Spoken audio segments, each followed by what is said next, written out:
That was about brainwashing. How do you brainwash?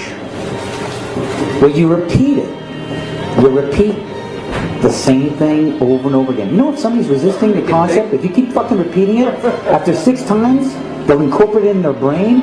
They may not agree with it, but repeat it another 1,000 times, they'll start saying it. A plane. None of it makes sense. The problem is that we're taught as children,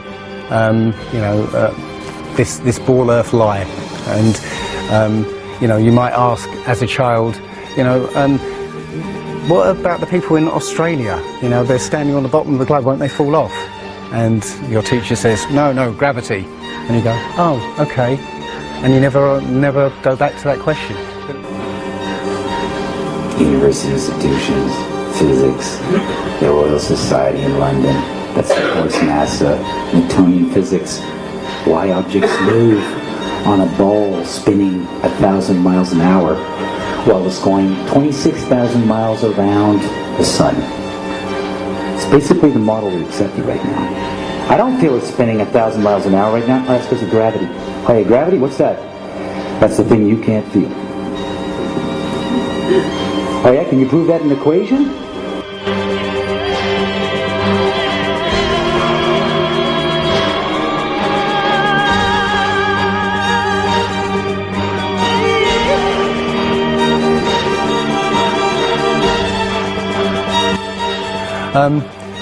The other thing that's about the spinning Earth is looking at the stars. Now, directly above the axis of spin is the pole star, Polaris, okay, directly over the North Pole. And we're told that the reason that all the stars spin around the North Star is because the Earth is spinning at 1,000 miles an hour. Okay, seems to make sense, because if you put a long exposure camera pointing at the North Star, you'll see the stars will make perfect circles around, perfect star trails. The only problem is the Earth is also orbiting the Sun at 67,000 miles an hour. Okay, the Sun is moving, dragging the Earth and all the planets up that way or that way at 600,000 miles an hour. So why do we see perfect circles? Because that's the slowest speed, that's slowest motion in that mix, and yet the Earth is moving 67 times faster that way and 600 times faster that way.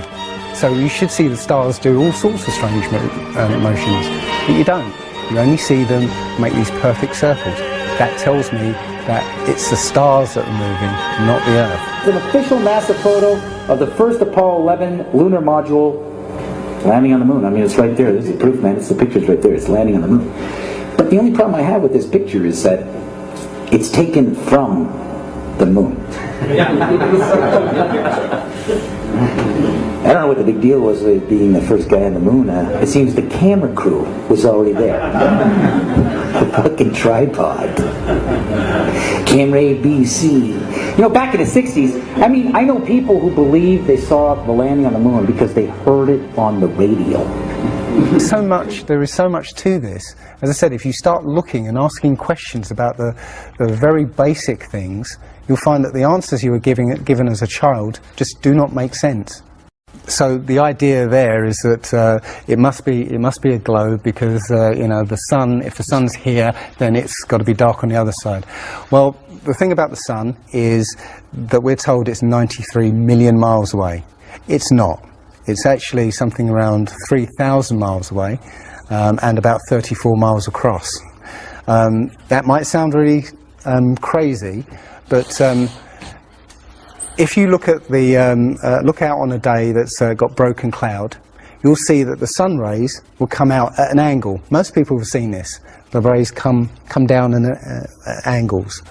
If the sun was 93 million miles away, then all the light will be coming parallel. So if you imagine, there's no way to show 93 million miles, but something way over there, all the light that reaches this globe will be parallel. There's no way that light can come that far and spread out like that. Now, if you follow those light rays, you'll see exactly where the sun is. And as I said, it works out to be about 3,100 miles. Now, if that's the case, and the sun is circling over this flat plane,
For me, I've been an atheist for 40 years. From the age of 13, you know, I didn't want anything to do with God and Bibles and whatever and religions. And now I know for a fact there is a creator. I've seen his fingerprint, you know, not just with the flat earth. Everything I've done in the last 5 or 10 years has led me to see that there is a creator now. And there's a great many people out there who have had exactly the same revelation as I have. And it is. I'm now following the commandments and trying to be the best human being that I can be, because I think it was a guy called Kent Hovind who said there are only two possibilities. Either there is a God or there isn't. And both of them are terrifying. Yeah. If there isn't a God, then nobody's in control. We're hurtling through space, and there's no plan, and there's no nothing, and you know, that's terrifying. If there is a God, then we'd better find out who he is and what he wants and do exactly what he says. And it turns out that he gave us very specific instructions on how to live.